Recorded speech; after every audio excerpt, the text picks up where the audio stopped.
nerede? Bu mezarlıklarımıza sahip çıkacağız. Asla bunun karşısında susmayacağız bundan sonra da. Ve biz buradayız. Gelip bize bir açıklama yapsınlar.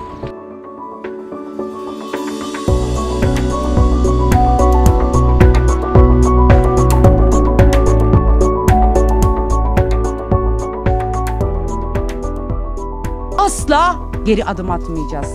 Bu geldiğimiz aşama iktidarların, erkeklerin lütfuyla olmadı.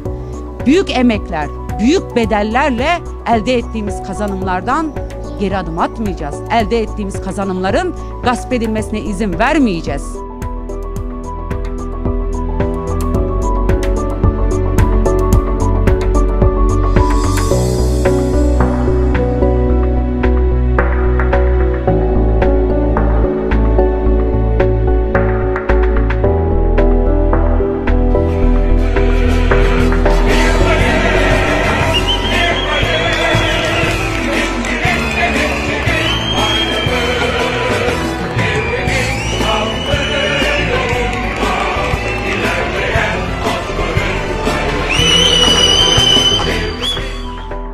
İro êrişa got li Bakurê Kurdistanê ser goristana Tepêkanîn emzanın mîna êrişa çeteya Daişê got Rojava pêktanî.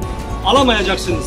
Halkın iradesini asla ve asla teslim alamayacaksınız. Ve özgürlüğün mücadelesini her daim her koşulda yürütecektir. Bunu bilin. Boyun eğmeden, geri adım atmadan bu kirli ve kara zihniyetle mücadele etmeye devam edeceğiz. Iğdır halkının iradesini gasp eden kayyum kendini Iğdır Belediye Başkanı zannediyor.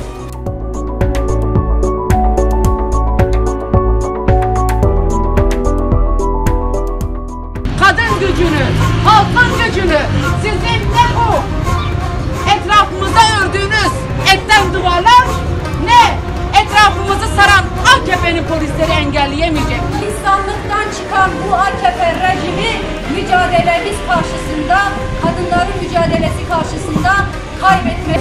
Êrişê li ser jinayê dijminatiya jinayê em diya qebûl nakin, em ti carî serî ber weda naynin, em ê têkoşîna xwe bimeşin û bi şiyara jin, jiyan, azadî em ê bi têkoşîna xwe berdewam bikin.